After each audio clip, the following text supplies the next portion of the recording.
Here's the deal. You've been suspended from your place of work and you've sworn live on national television across the country.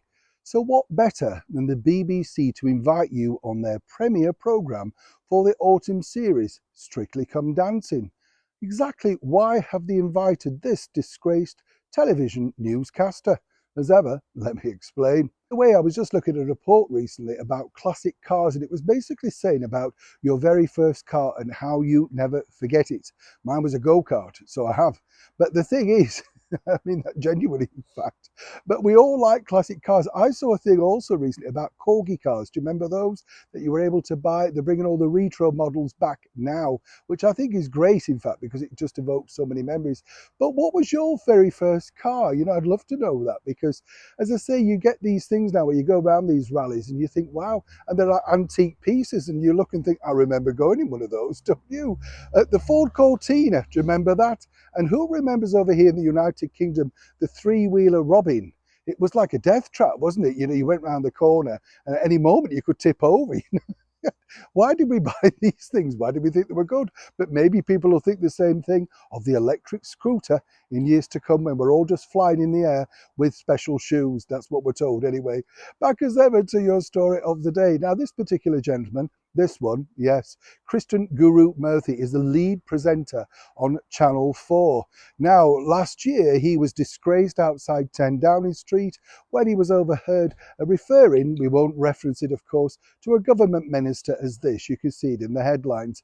And consequently, you know, it took him some time to apologise. Naturally, with it being Channel 4, not many people were watching, so that wasn't majorly a problem. But what was interesting is this: after being told he had to apologise, they very sort of reluctantly suspended him for a few days.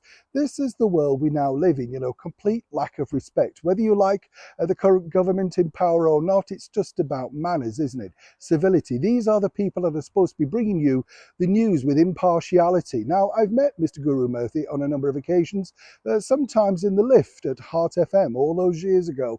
Not a pleasant soul, let me tell you, a very difficult man to get on with, a bit of an ego, you know what I'm saying? But what's interesting here is now that thanks to the BBC, he's been offered some kind of rehabilitation, because he will be appearing as a contestant dragged around the dance floor by some poor, beautiful young girl, no doubt, for Strictly Come Dancing. He's admitted he's got two left feet. He's also got a foul mouth, but they laughed that bit out. What's interesting, I find, is this. The BBC, why would they have him on? Well, as we now know, the BBC are very, very anti, shall we say, government. You know, they're continually attacking the government in power. And there's no bigger person right now because, of course, he was there, wasn't it? Live on your screen, broadcast across the nation.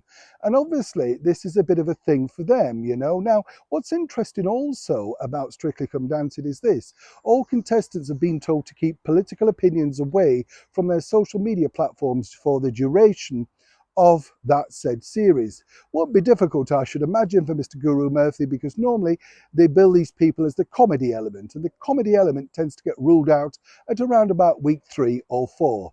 But either way, seemingly over here in the United Kingdom, if you do the wrong thing, according to the BBC, you've done the right thing, and they're paying him £65,000 for the duration of the show. Not bad for doing all of those naughty things. Let me know as ever what you think in the comments below. Neil Sean in the very heart of London.